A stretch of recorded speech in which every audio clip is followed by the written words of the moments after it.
अब सात्विक त्याग के लक्षण बता रहे हैं भगवान। कार्यमित्येव यत् कर्म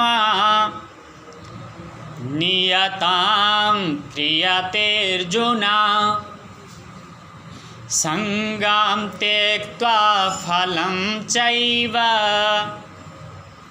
स त्यागः सात्विको मतः। अर्जुन, यत् नियतं कर्म कार्यम इति एव संगम च फलं त्यक्त्वा क्रियते सह एव सात्विकः त्यागः मतः।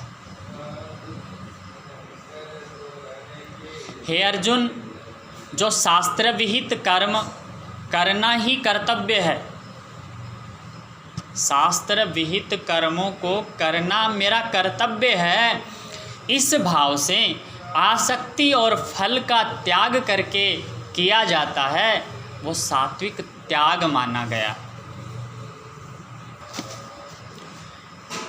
राजस त्याग में तो शारीरिक परिश्रम के भय से और तामस त्याग में मोहपूर्वक कर्मों का स्वरूप से त्याग किया जाता है, परंतु सात्विक त्याग में कर्मों का स्वरूप से त्याग नहीं किया जाता। तो सात्विक त्याग में तो कर्मों को कर्तव्य समझकर निष्काम भाव से तत्परता पूर्वक किया जाता है। राजस और तामस त्याग में बाहर से तो कर्मों से संबंध विच्छेद दिखता है, पर भीतर से संबंध जुड़ा रहता है। और सात्विक त्याग में बाहर से कर्म करने पर भी भीतर से संबंध विच्छेद हो जाता है। और एक मार्मिक बात है कि कर्तव्य मात्र समझकर जो भी कर्म किया जाता है उससे संबंध विच्छेद हो जाता है।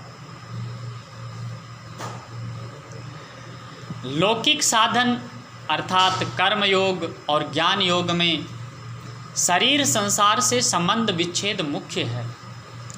इसलिए साधक को प्रत्येक कर्म कर्तव्य मात्र समझकर करना चाहिए,